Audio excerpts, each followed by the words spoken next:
Hello. Steve Garcia, how you doing, my brother? I'm doing well. How are you, brother? Not too bad. Thanks for joining in today. I apologize with the time change. Like I said, I was getting stuff set up, so I do apologize about that on my behalf. You're good, man. Don't worry about it. No problem. So, Steve, so I was just talking with one of your teammates the other day, Tevin. I had him on here, and I was asking about things in like Albuquerque and how the weather's like. So, what is it like today? I hope it's certainly warmer than it is here. Where were you at? Oh, I'm in Ontario, Canada, so southwestern Ontario. So it's kind of like, right now we're starting to get warm weather. Yeah, man. It's actually warming up. It's really nice. Except that it's like kind of windy. But New Mexico, it's sometimes it's in a good mood, sometimes it's not. You don't know what you're gonna get. So sometimes it's really windy, warm, then it's rainy. It can never make up its mind, but it's good today, at least from what I looked in outside, and it's pretty out there. Oh, that's good. That's good. I know what I was previously talking with Tevin, and we were kind of discussing about the COVID and how it's kind of affected New Mexico. He mentioned something about things kind of opening up and whatnot. So, do you know any more about that? Like, are you going to be able to go out and do more? What's the situation? Um, Honestly, it's kind of hard to tell right now. Like our governor's not really liked at the moment, and I Yeah. can't blame the people for it. It just right now we have like this weird color system, so some people have more Mhm. freedom than others, and it's really strange and odd. But yeah, things are slowly Yeah. opening up. At least it's going in that direction. I do know there's a few like regressions in certain areas, which doesn't fully make sense to me, but that's not for me to decide, man. I'm just another citizen trying to make it just like everybody else, really. I respect that. I respect that.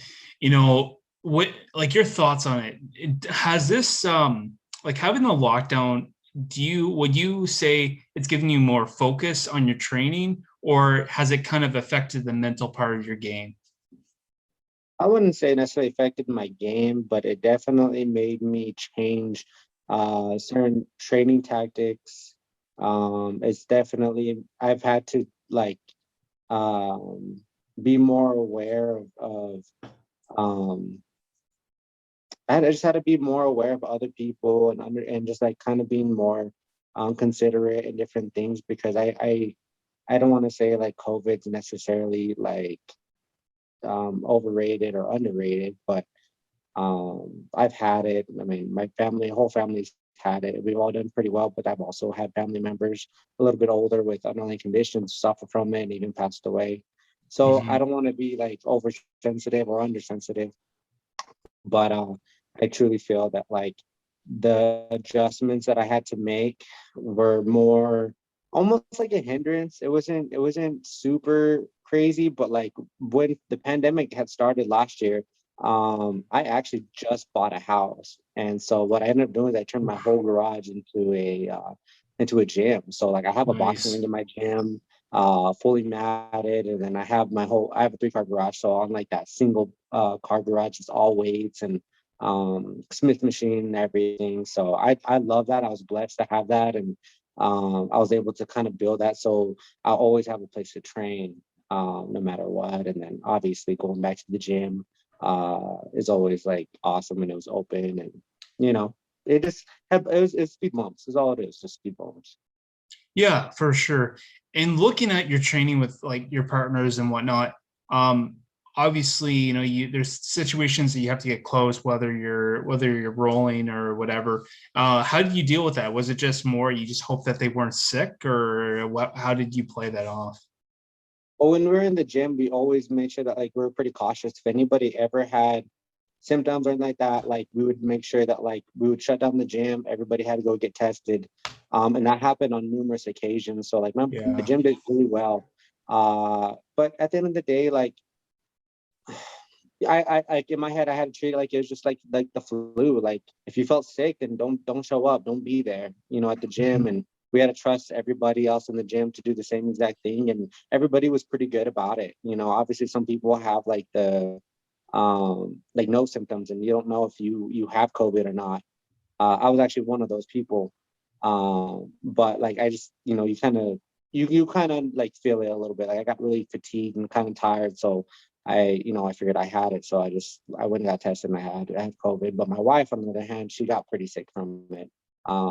It just it like I said, I had to treat it like it was just a normal sickness. I couldn't treat it anything crazy. I think everybody at the beginning was like, "Oh my gosh, what is this?" And people are crazy buying toilet paper and stocking up on everything. Yeah. You don't know what to, and my son was actually born last year in May, so we were literally like right at the start of the pandemic, and it Yeah. was crazy time. So we got through it, and everybody else is getting through it. So I'm just ready for the next chapter. That's all. Yeah, and I think that's how everybody kind of feels. I think that we're all in this idea that we're not past COVID, but we're at that end of the tunnel. I think we're seeing that light at the end of the tunnel, at least in the States. I can't say the same for Canada, but definitely in the States, I think. And you're starting to see with the UFC. The UFC is really moving forward. I mean, obviously, this weekend they're gonna have crowd. They're gonna have a crowd, like fans in the crowd, or the fans in the stands in I forget where, Houston, Texas, I think it is. So Yeah. it's you're starting to see sports, and you're starting to see everything kind of moving forward and saying that, you know what, we're at that point where if you got your vaccines, you can go to shows, you can go to, wherever you want to go. So I think that we're definitely heading in the right direction. Yeah, I'm with you on that. I'm hoping it's only getting better from here. Absolutely. Now, enough about that. More about you here. So, I understand that you started MMA when you're about 15. So, which one of your friends inspired you to do all this? Um, I mean, I have a long story, but like to sum it up, pretty much, it wasn't necessarily a friend. It was just some occurrences that happened during my high school. Okay. Um, and I was getting ready to get into a lot of fights with different people. And luckily, it kind of blew over. But I knew I had to protect myself at a certain point. And I talked to my dad, and my dad, knew this because my dad and my brother, they did Shotokan karate, and Nice. we knew through like the grapevine of this guy's name was Lionel Lanham, and he did mixed martial arts, and it wasn't big like at all. Like nobody really knew what it was. At least I didn't. So he's like, well, he knows he does like this combat martial arts stuff. Because I originally thought, I was like, hey man, let's do some boxing because everybody knows boxing. Everybody hears about boxing. Hmm. So he actually introduced me. This is kind of what was said. He's like, next time I talk to Lionel or see him, I'm gonna tell him about you and see what he can do. That night, he runs into Lionel at Walmart and told him about my situation, and he's like, dude, bring him to the gym tomorrow. And so I showed up in some basketball shorts and a t-shirt, and that's kind of how it all got started. So I mean, if anybody really kind of started me, it was Lionel. He was kind of the guy that like introduced me to the sport, even though I wasn't really familiar with it. And I couldn't help but hearing that you said that you mentioned the Shotokan karate. So, did you ever get into that, or was that just something that was brought up? My brother and my dad were really big into it. I was more of Okay. a baseball player. That was my sport, and Hmm. then I played football and a little bit of basketball, but like I wasn't really what's the word? I wasn't a confrontational guy. Like my brother was rowdy. My brother was super rowdy, Yeah. and he was a really good football player. And it kind of was up his alley and stuff. And we all kind of had our own little niche, and that's what they did. And I gravitate to other sports. Well, it's interesting you bring that up because him being so rowdy, because I mean, Shotokan karate is all about, more very much self defense. I mean, hence why you see Machida, he's always a counter striker. Um, Sure. and I took Shotokan myself, and the exact reason why was to defend myself because not everybody knew Shotokan. It was such a weird fighting style that, it's all about counter punching or like counter striking. So, like for myself, I think a lot of kids should be getting into MMA, but the problem with that is that everybody knows it. So when you do get in a fight, you're not, it's not as easy as just taking someone down and holding them down, right? It's, now everyone knows how to pull guard and Everybody watches the UFC, and then they become the UFC fighter, or yeah. they think know how to fight. And it's very funny, especially here in actually my home state. You know, everybody's a fighter here. It's kind of embarrassing, but it's also kind of funny at the same time. And that's why I think that's kind of the danger though nowadays. Like if you're gonna use your knowledge on the street, you got to be careful. Because it's crazy. Like a friend of mine told me a story about how he used his jujitsu or his wrestling and jujitsu. He got in a fight with two guys, took the other guy down, put him in rear naked choke, but the other guy boot him in the face as he laying on the ground. It's just one of those things you got to be careful. And I think that's kind of a big issue these days is people.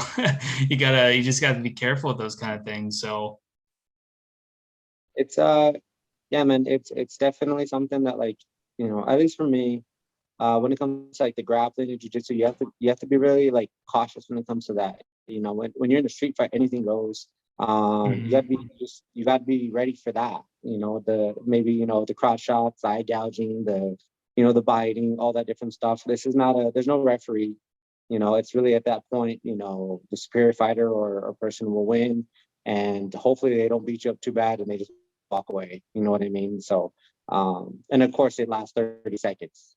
So whoever wins that little exchange and then they can walk away, that's hopefully, the best case scenario. Worst case scenario, like it's bad, you get knocked out, it's you go in the hospital, it turns into legal situation. I had to say just stay away from it all. Don't be fighting on the streets if you have the choice. Just walk away, because sometimes it's better to just swallow your pride and go than to pick a fight with somebody. And there's so many variables that can happen, and most of the time it's not good. Yes. If you really want to fight, come to the gym and we'll show you. You can punch someone in the face every day if you want. So that'd be my advice. Yeah, this is the Steve Garcia advice of the day, kids. Don't just Hey, pick a fight with anybody. hey, Um, we don't condone violence on this side of town. exactly. Now I'm just moving on here though. So obviously, you're training at Jackson Wink. How did you get in touch with Greg Jackson? What made you decide to transition to that gym? Um, it was like a building for me. It was like a building block of gyms for me. So I started off with Lionel Lanham, and he was like the head instructor for a Jackson Wings. It was actually just a Jackson satellite. So it was his like name, but Lionel taught it in where I live, which is it was I was on the outskirts of Albuquerque. Just it's called Rio Rancho, Okay. and that's kind of where he started like teaching his stuff. And it was just like a group of us, and we'd all get together, and he would teach us some moves. And then after like our little session of just learning these techniques, then we'd glove up and we would just go at it. And it was so much fun. I mean, I got a lot of black guys, a lot of crazy weird bumps and bruises, but that's kind of where you just kind of learn to just move and fight and figure it out. And then that gym closed down, and then I ended up going to a jiu-jitsu school, and I did gi. It was probably for like 6 or 7 months, and I wasn't too fond of the instructor too much. It was like you were welcome, but you didn't feel welcome. But I did learn some things there, and I just took the best out of the situation. And then I went to another gym, and that was a kickboxing school.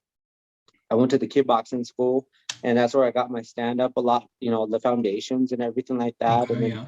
that kind of started to kind of like go downhill. It was still there, but I knew that if I wanted to like get any better, I had to figure something out. And at that point, my dad actually had told me, because it was high school. I was like in high school, and my grades were kind of suffering a little bit. I was not a big high school person, and we pretty much made we had a like a talk, and I talked to him, and I told him that I wanted to fight, and they were not really for me at that particular time for me to fight. They wanted me to go ahead and enjoy the experience, whatever, but and they didn't really see it going further than that when I did. And we made a deal, and it was either like I could trade. I had just won like a kickboxing title fight, and I was going to defend the title, and that was just going to be it. I was going to go join the military. That was my plan. I was going to join the military, and the fight fell through, and I was like, man, I was like, our deal kind of didn't hold up. After that happened, he's like, you know what? Let's talk to this other guy. His name was Chris Luttrell, and he's actually the first degree black belt out of Jackson Wink's academy, Okay. out of Guy Jiu-Jitsu. Yeah, and I was like, oh, okay, cool. And they were opening a new school. It's called Mean One, and Key Jardine and Mike Winklejohn and like a couple other owners and fighters. They were kind of like, um, what's the word to say? They kind of just decided to just make this business. So I grew from there, and then after that point, like I was like always in and out of Jackson's, and I actually had like a almost like a little tryout in at Jackson's Academy, and I was constantly going back and forth in and out while I was training at Mean One. So it was almost like a sister gym, Yeah. and I got a relationship with Coach Wink, and I fought under a couple of Holly's cards, and like that's kind of like how the community here in Albuquerque was. Like we all kind of like know each other. It's kind of small, and Hmm. we just kind of all cross trained. And at some point, I definitely made just a switch, and I had to make Jackson Wink my actual home, and just make sure I just like stayed there and was loyal and committed fully to them. And it's been probably the best move so far for me. Well, and it seems like it's a very close knit gym. I mean, I see a lot of videos, especially like just because I follow her, but like Michelle Watterson, she does a lot of stuff with Holly Holm. They just seem like they're very close knit. I mean, they are at least, but it would appear that a lot of people at that gym are very close knit, almost like a family type scenario. It's like a brotherhood almost there. Yeah. It's we once you commit to like the gym, like we just embrace you, and we like just accept you, and we'll pretty much have your back in most situations. And we just look out for each other, and it's awesome, man. Like I love being there. It's definitely a great environment. We got a lot of new blood in the gym right now, and you're just gonna see it just grow, and you're gonna start hearing a lot more names come out of my gym. Like looking at Jackson Wink, what do you think is the biggest thing that is like, what do you think is the biggest reason why there's so many great fighters coming out of that gym? I think there's many things. The first one is obviously I think starts at the top with our coaches. We have the best coaches in the world. They've always been with some of the best coaches in the world. There's just been Mhm. I think more coaches that have gone to that level, and then everybody kind of like just makes their own techniques, and has their own niche. And I really feel like Greg and Wink really paved a nice little blueprint on how to be successful. So I feel like it starts there. And then like I said, we have a very strong team. We all look out for each other, especially the core.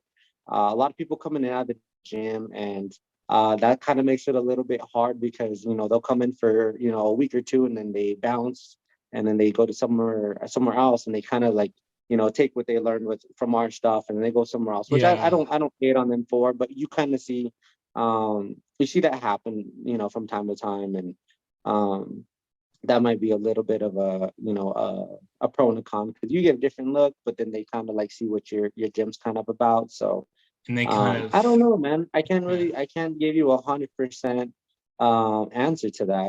I think that our gym is, and then obviously it's in Albuquerque, which there's nothing else to do here besides fight and ride balloons and Yeah. maybe drink. I don't know, man. It's not a whole lot going on, here in Albuquerque, and I feel like a lot of people here have a chip on their shoulder. So we're a very tough people, I guess you could say. Fair enough. That whole idea, that the whole situation with Greg Jackson, Dana White, and does he still bring that up to this day? I mean, that whole confrontation. I don't know. I don't understand why Dana White had anything against him, but this was a while back.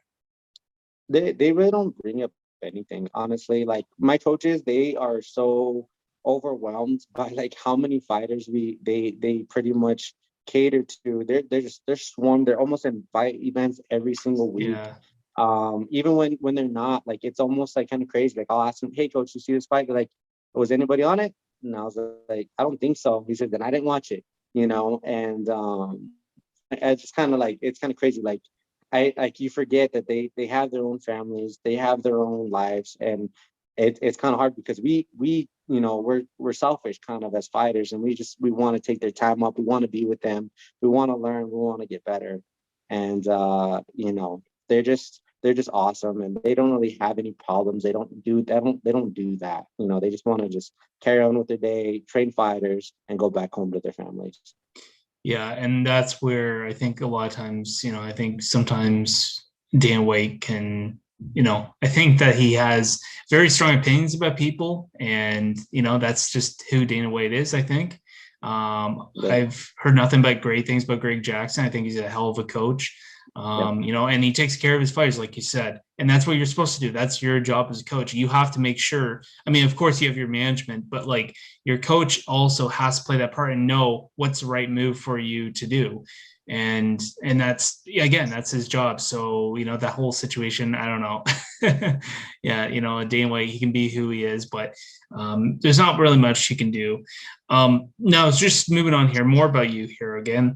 So, you make your debut in 2015. I guess like after that, I mean, after about like one fight, you're into Bellator. So, like, did you expect that to happen that quickly after only one fight or pro I fights? Excuse me. To be honest, I didn't know what to expect. Like I saw around me everybody growing, and I was at a young age, like I felt like I wanted to be there with them, you know what I mean? And I see all these Yeah. guys, getting fights, they were turning pro.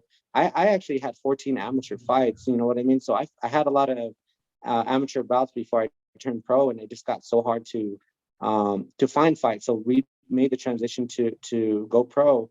And when that happened, man, like I didn't know what was gonna come. I just knew like I had to beat the next person in front of me, and that's really what it was. And then when they offered me the fight I think I fought Sean Bunch for my second fight. I was just supposed to be a cannon for him. They brought me in to lose, and I don't play that game. Like you're gonna come in here with me. Like you got 15 minutes to figure it out, because if you don't, I'm gonna win. Like that's just how it goes. And I feel like I've always had that mentality, and I'm blessed and grateful for that. You know what I mean? And it was definitely not my plan to be in Bellator since my second pro fight, starting early on in my career. It was a blessing for me. I did get a lot of experience under big lights. So there was definitely a lot of pros to it. So I can only say that it was just, I guess, a blessing for me. Right. And that kind of just opens up my question for you here. So having the experience fighting in Bellator, obviously LFA after your Contender Series and the Contender Series fight, having that experience, do you think that kind of prepared you for the big show at I UFC? think, yeah, I think it all contributed to it. Um, I didn't I didn't I didn't know what to expect coming into it, and when I went first into fighting on a big stage under lights and stuff like that, like it can be a lot to For endure, sure. to overcome. And I'm happy I had practice early on, and I do feel like it's paying off now. And there's more to come, and I'm happy that I did have that experience. That's good. And obviously, in your Contender Series, you knocked out Desmond Torres first round. I mean, you can't do any better. But Yeah, obviously, you didn't get the contract. Was that because of you missing weight? Did they explain why that was, or?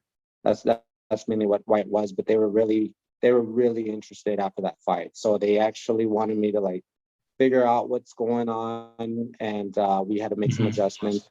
And at that time, I took another fight. I had gotten another offer actually after the contender fight to go fight. I don't think who the opponent was, but it was pretty much I was on my honeymoon with my wife, and Oh, geez. I was in the Bahamas, and I was like, shoot, I was like, man, maybe I should just fly out of here, but it would have been such a process to do, and I just had to pass up on the opportunity. It was Billy Cortillo. That's what they offered me, Okay. and I was like, man, I was like, I think I'm gonna have to pass on this, because I think it was like 7 days, and I was midway of my honeymoon, and yeah, it just didn't seem like it would fit for me, and everything. So I had to kind of pass up on that, and we jumped on the Alpha title because that's what they had offered me. So and then we actually didn't end up going through that, and they bought me up, so that was cool. Well, you certainly couldn't say goodbye to the missus and just leave her there in the Bahamas. So No way, I can't do that to my girl. No, I don't. she's amazing. Yeah, she's amazing. She would understand even if I wanted to. She's great. That's good. That's good. And so obviously, in UFC debut, you took on Luis Pena, at UFC 169, or excuse me, Fight Night 169. So, looking at that fight, I mean, Luis Pena, there's no doubt, tough guy. I mean, describe what it's like to fight a guy like him. You know what, man? It was like you're when you first get that name kind of presented, because I've seen him. He was on the Ultimate Fighter. Everybody knows him by the Bob Ross. And I was actually kind of a fan of his. I didn't watch him all the time, but I knew who he was. And when he did fight, like I would always make sure that like I try to like make sure I watched it in time so I could see him, because he's an entertaining fighter. They throw him on on my desk, and I was like, oh man, and it wasn't like I planned for him. I was actually working at my desk, and like, hey, you want to fight Luis Pena in 4 days? And I'm like, yeah, let's do it, because there's no way I'm passing up this opportunity. I believe in my abilities, and at this point, it doesn't matter who it is. Like, I'm gonna go out there and I'm gonna give it hell of a fight. And I want to say that's what I could do with the time that I had. But he's a tough guy. He's a really nice dude. Hopefully one day I can get that loss back too. Now, is that the reason why it was that lightweight, because it was so short notice and you didn't have to cut as much weight, or what was the situation? Yeah, that's what it was. They offered it to me, and it was like, hey man, can you make 155? And I was like, yeah man. I'm like 12 pounds away. It's not too bad. So that's what we ended up doing. We just went that route, and I can say like sometimes you got to weigh the risk versus reward type of situation, and that's just what we did. 100%. And I think that probably the fight that they were trying to give him as well. I know he was having a hard time on 145. I mean, he is a big guy. And for him to cut at 145, I think he was done doing that. And him going to 155 is probably the best decision he made, because you got so much weight. It just cuts. I believe, I'm a strong believer, it kills your longevity. Absolutely, man. I'm with you. I believe that too. I do.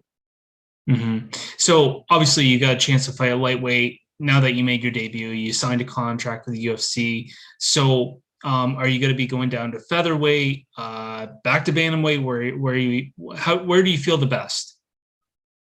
So right now we've had two matchups, and I've had two Right.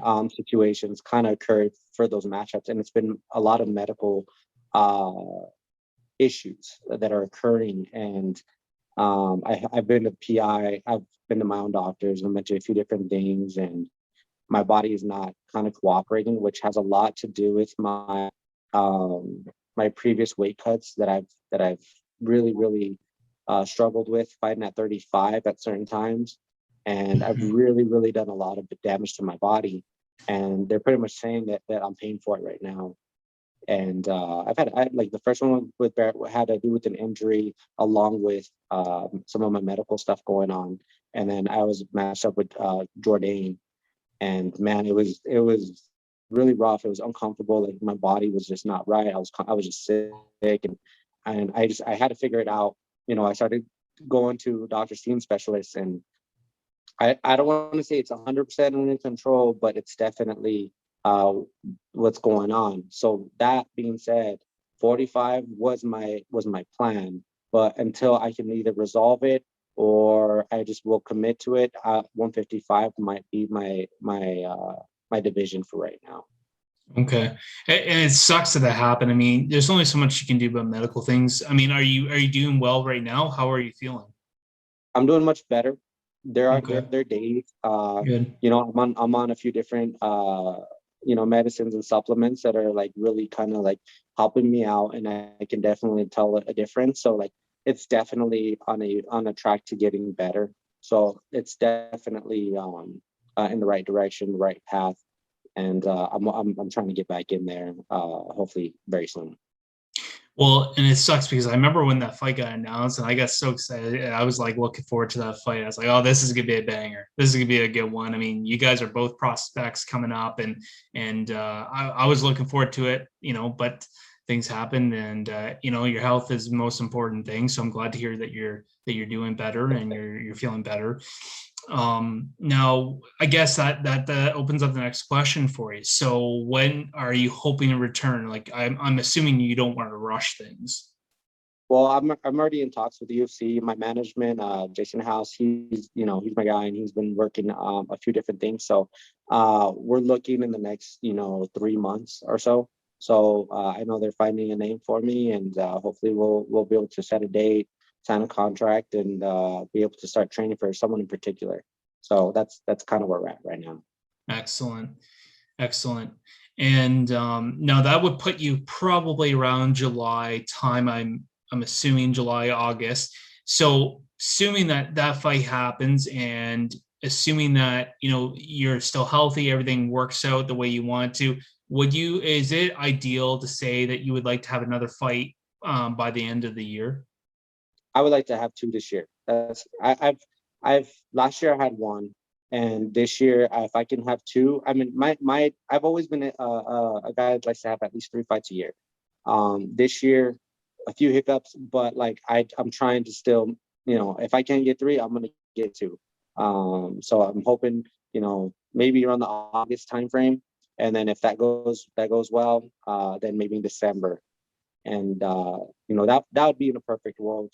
I can't tell you what's going to happen, but um right now I can just work on myself, train, get better, get healthy, or as healthy as I can be, and just wait for a name to show up, and we can go ahead and start on that. Excellent. Now, I just want your thoughts for tomorrow. I mean, you got great matchup at lightweight. You got Charles Oliveira, Michael Chandler. Who gets the gold, man? And I've been kind of on the fence about this one because I can't help but root for Chandler. One, he's honestly like almost like an Eddie Alvarez. He's like a legend kind of outside the UFC. Now he's able to come in the UFC. He did big things. I was part of the Bellator family at a point in time in my career, so like I kind of like have that little like um that little bit of a fanboyish type of vibe for Right, him. right. I'm like, all right, I'm kind of rooting for that. So that's kind of where I'm at. I'm a believer. He's a believer. There's so many things that like want me to say that he's gonna win. I believe he has the skills and the ability to win. So like that's kind of my choice. But I look at like, Charles Oliveira, and I've been watching this guy for years. I mean, it's Yeah. crazy, and now he's finally made it. And he like the difference between him and Chandler is Oliveira has so many ways to win, like in this fight, and Yeah. it that opens up his game, his avenues of victory, and I truly believe that like if it's his night, he's gonna come out and he's gonna just give Chandler a really really tough time. But he's a vet, and I think that he's gonna be able to handle the pressure, and he's only one punch away from victory too. So I'd have to go Chapman. Well, and this is interesting fight. You bring that up, and I think that with this fight, I had a hard time really understanding. I had a hard time really making a pick. I got to do a video tonight with a guy over in the UK, and we're going to be reviewing the card. And I don't know who I'm going to pick. I'm writing my notes down, and it's really hard to see because with a guy like Chandler, I mean, great. I mean, great fighter. I mean, I've been watching him since Bellator, and he's been always at the top. He's a great fighter. But if you look at Oliveira, I mean, like I always looked at him as a jiu-jitsu guy. And then after he stopped cutting down to 145, he went up to 155, and he started working on his stand up. Like the guy is just scary. Like he's knocking, and then he started knocking guys out on the feet, and you're wondering who the hell is this guy. And I think I don't know. It's going to be really interesting. I mean, but I think that's why when you say that Chandler is the vet, is he going to be able to understand how to deal with someone that's so well-rounded? So that's kind of the question. Is it going to be just one of those, someone makes a mistake and that's how someone's going to win? That's what I'm more leaning towards. Someone's going to make a mistake, and that's kind of where the fight's going to end up. Well, everybody says that you're only as good as your last fight, so you gotta look at the last fights. And I mean, I see, Chandler. Well, he did a hooker. I mean, nobody's done it a hooker. You know what I mean? Hooker. Yeah. As soon as I saw that matchup, I'm like, man, I was like, they did him dirty. I was like, they did Chandler dirty. This is not a good fight. And then Chandler does what he does. I'm like, man, I was like, well, he was ready for every weapon that Hooker brings to the table. Yeah. And I'm like, man, if he can handle that, and I don't know if it was Hooker's night, because Hooker didn't look like right. It didn't look like himself either. So I don't know. Who knows? But then I look at Oliveira and his last fight with Tony Ferguson, and man, nobody does that to Tony Ferguson. I mean, he just mauled Tony Ferguson. Made it a hard day for him. Ferguson really, really earned his money, and he didn't do well with it either. So it was kind of crazy to watch, because I'm a Ferguson fan too, and I think Oliveira just made it look too easy. So it's definitely a head scratcher on who's going to take this bout. I just like I said, I just kind of favor Chandler for the reasons I said earlier. I would probably go towards Chandler more than likely. I feel like Chandler's probably going to get that win. Oliveira is definitely not going to make it an easy fight, but I've said this before. I was going with the Masvidal and Usman fight, and I was like, oh, Masvidal, he's going to come back and he's going to do this. And then the way he got knocked out, like he got sent to Mars. Like it was insane how I never see him get knocked out. I don't think he's ever been knocked out in like 54 or 55 fights. So, I think anything that can happen. That's why I think the beauty of MMA is so awesome, is that it can be anybody's night, any given time. And I also think that there's no prejudice here, especially in the sport. But like, you're kind of going for like your home team. Yeah. I'm American, so I'm gonna go for the American guy. If you're from Brazil, Yeah. you're gonna go for your Brazilian guy. Same thing if you're Canadian, you're gonna go for your Canadian guy.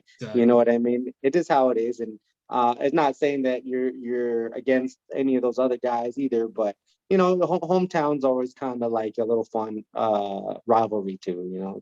It's something I kind of like to use too. For sure, for sure. Well, Steve, that's everything I got for you, and I appreciate you, taking your time to come on here. I do, again, I apologize about the time change, but I do appreciate you with your flexibility, and hopefully, when you get your fight, let's get you back on here, Steve. Anytime, man. Let me know. There's a good interview. I liked it, man. Thank you.